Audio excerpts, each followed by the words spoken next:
Okay, so when you think of a superhero sequel, what comes to mind? Bigger explosions, maybe a slightly different suit. It's a formula, If right? it's comfortable, Comfortable is the perfect word. It's safe. You know what you're going to get, which is fine, but it almost never challenges you. exactly. But today, we are talking about a film that just, it completely shatters that formula. We're doing a deep dive into Spider-Man, Across the And Spider-Verse. this movie is, well, it's somehow a philosophical debate on free will, a masterclass in visual art, and a story about parenting all at once. It really is. And to help us sort through it all, we're looking at an analysis from FilmSpeak, which makes this really bold claim. It argues this movie is up there with legends like The Dark Knight. It's a huge claim, but honestly, they back it up. The main idea we're exploring is that Across the Spider-Verse isn't just a great animated movie, it's like a deconstruction of storytelling itself. Right. And we are absolutely going to talk about how stunning the animation is because, come on. But our real mission today is to get underneath all that, to understand the film's big argument about these things called canon events. Canon. Yeah, if you're into comics, you know that word. Yeah. It's just the official story, right? Yeah.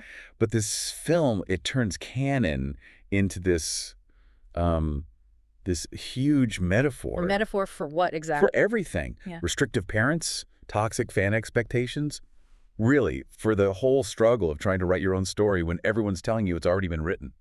So it's basically a punk rock anthem against destiny. Mm. This is going to be fun. We've got Vampire Spider-Man, watercolor worlds, and a universe-destroying bagel. So where do we even begin? I guess with the visuals. It has to be the visuals. It's a goddamn visual feast. That's the quote from the analysis, and I don't think that's an exaggeration at all. The first film, Into the Spider-Verse, already changed the game for animation. Oh, completely. It showed that you didn't have to look like Pixar.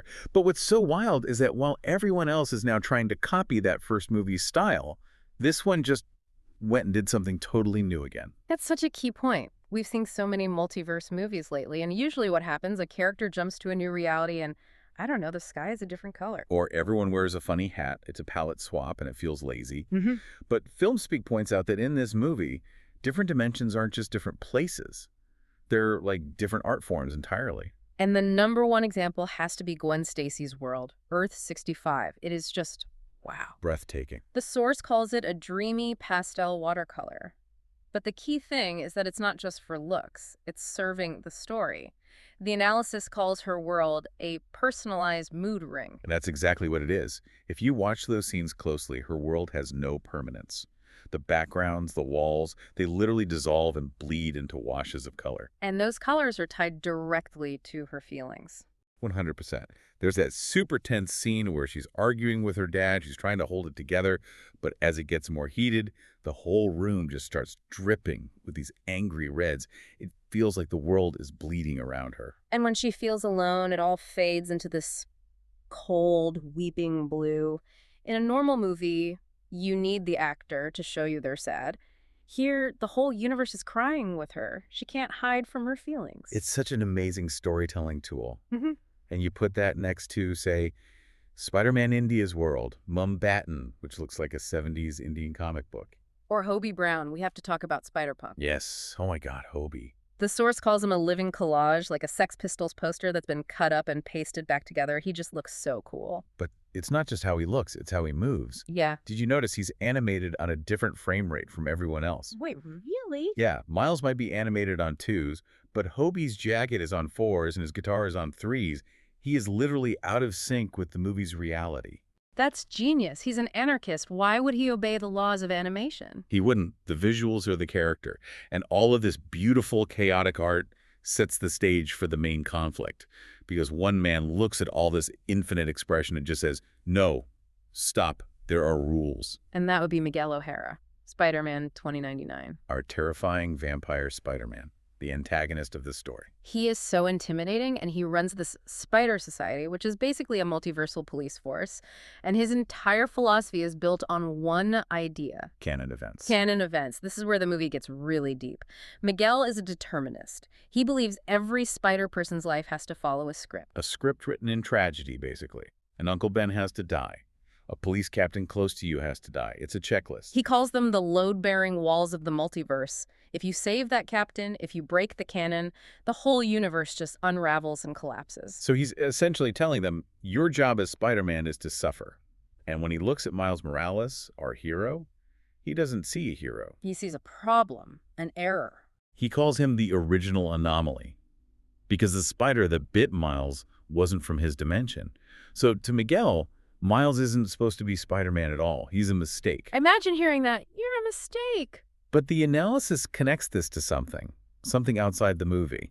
Miguel isn't just a villain. He kind of represents a certain type of fan. He represents the gatekeepers, actually, crowd in the comments section. Oh, I know exactly who you mean. The ones who obsess over every tiny detail being accurate. Exactly. Think about the backlash when Tom Holland's Spider-Man was introduced.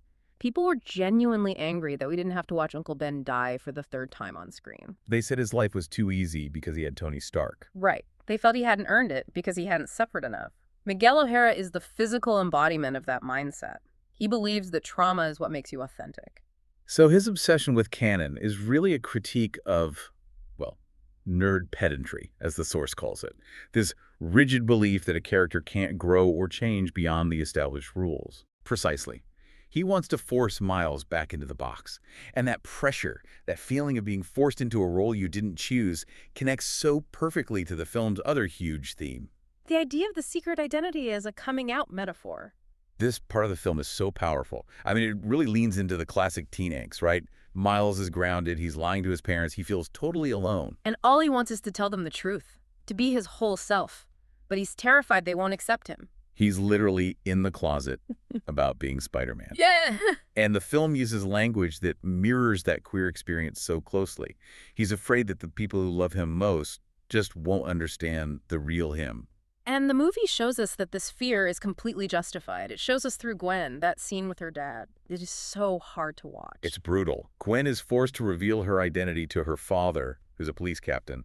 She takes off her mask, she comes out to him, and just pleads with him to see her as his daughter. And his reaction is devastating. Mm-hmm. He doesn't hug her, he doesn't comfort her, he pulls out his gun. He reacts as a cop first, a father second.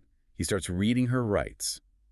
It's the ultimate confirmation of Miles's deepest fear, that being honest could destroy the most important relationship in your life. It all circles back to the parents. Miles's parents, Gwen's dad, they all love their kids, but they're scared. So their instinct is to tighten their grip. Which, of course, only pushes them further away. And if you zoom out, Miguel O'Hara is just the ultimate version of that. He's the bad dad of the multiverse. The helicopter parent for all of reality. He really is. He's imposing this rigid order because he thinks it will prevent pain. But what he's actually destroying is their freedom, their agency. So that sets up the big philosophical conflict. It's not just good versus evil. On one end, you have Miguel, who represents total order, determinism. On the complete other end, you have the actual villain of the movie, the Spot. Right. We haven't talked enough about the Spot. He starts off as such a joke, a villain of the week. But he becomes this terrifying symbol for pure nihilism. I mean, think about it. He feels like he's lost everything, that he's a nobody. He blames Spider-Man for making him a joke. So he just leans into it. He becomes a living black hole, a void. Exactly. If Miguel says suffering has a purpose, the Spot says suffering is meaningless, so I'm going to make everyone suffer with me. He just embraces total chaos. So Miles is caught right in the middle of these two extremes. You've got Miguel telling him, let your dad die to save the canon, and the Spot telling him, I'm going to kill your dad to destroy you. They're both trying to write his story for him. But then he finds a third path. And he finds it thanks to Hobie Brown. Spider-Punk again. The analysis calls him the firm's moral center, which is so interesting because you'd think the anarchists would just be there for chaos. But in this context, anarchy is a virtue. Hobie rejects all institutions. He sees right through Miguel. He knows he's just a control freak. There's that amazing line where he just says, I don't believe in consistency. And it sounds like a joke, but it's his entire worldview. Hobie teaches Miles that he doesn't need validation from the system. He helps him build a bootleg device to fight back. He gives them the tools to have agency. So he represents a third way. Not order, not nihilism, but Agency. Choice. Existentialism. The idea that you create your own purpose. You aren't defined by a pre-written destiny. So when Miguel presents him with that impossible choice, save your dad or save the universe, Miles just refuses to choose. He says, nah, I'm gonna do my own thing. It's such an incredible hero moment. He blasts Miguel and just decides, I'm going home. He rejects the entire premise. And that right there is the core message the analysis pulls out. Heroism isn't about how much you suffer. It's not about following a script. It's about perseverance. It's about seeing a terrible thing coming Yeah. and refusing to accept it as fate. It's him screaming, "I am not a statistic. I am Miles Morales." Yes, and the thing that gives him the strength to do that, it's not his powers, it's his mom. That rooftop scene with Rio Morales. It's the emotional heart of the entire film. It absolutely is. Miles is at his lowest point. He feels like he doesn't belong anywhere. And she just grabs him and grounds him. She tells him, I know you have to go, but never forget where you came from. She doesn't give him rules. She gives him faith. Which is the exact opposite of what Miguel does. Miguel gives him doubt. Rio gives him faith. And that faith is what empowers him to break the whole system. And we get actual proof that the system can be broken. We have to circle back to Gwen's dad. This is so important. This is the detail that proves Miguel is wrong. Yeah. At the end of the movie, Gwen's dad, Captain Stacy, he's supposed to die. That's a canon event. But he doesn't. He doesn't. Why? Yeah. Because he resigned. He quit the police force. He chose his daughter over his job. He chose love over the canon. He literally rewrote his own story. And his universe didn't collapse. It didn't collapse. It proves that these canon events aren't laws of physics. They're just patterns. And you can choose to break a pattern. That's just, it's such a hopeful message. The film itself is punk rock. It argues that art shouldn't be a checklist, and life shouldn't be either. So the big question the movie asks, is our story already written for us?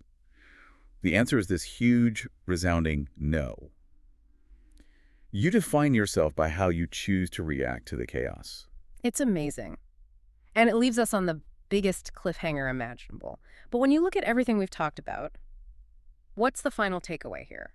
For me, it's about interrogating the canon in our own lives. The stories we tell ourselves about who we're supposed to be. Right. Miguel is a tragic character because he's trapped by his own trauma. He thinks because he had to suffer, everyone has to suffer. Misery loves company, right across the multiverse. Exactly. So the thought I'd leave you with is, where in your own life are you being Miguel? Where are you accepting a bad situation just because you think that's just the way it is?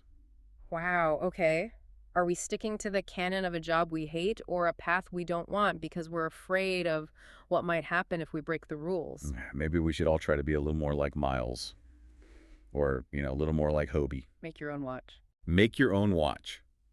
If the world tells you there's only one way your story can go, pick up the pen and write a different ending. I love that. Well, this has been an incredible deep dive. I feel like I need to immediately go watch it again. You should. Watch it with new eyes. Pay attention to the colors, the frame rates, and just think about who's writing your story. Thanks for listening, everyone. We'll catch you in the next dimension. See you there.